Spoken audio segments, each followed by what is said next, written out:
Hello guys, this is AutoSocials and today I'm going to show you how you can lock apps on your Samsung or just your Android device. This is really simple, so let's not waste any more time and get right into it. So the first step is actually downloading an app that will allow us to lock our apps or whatever and put a password on them.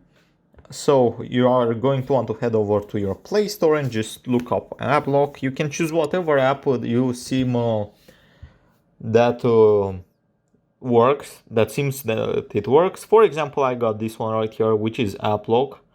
So we are going to head over on it, and here we are going to have to create a password that we want to be entered when you want to access those apps.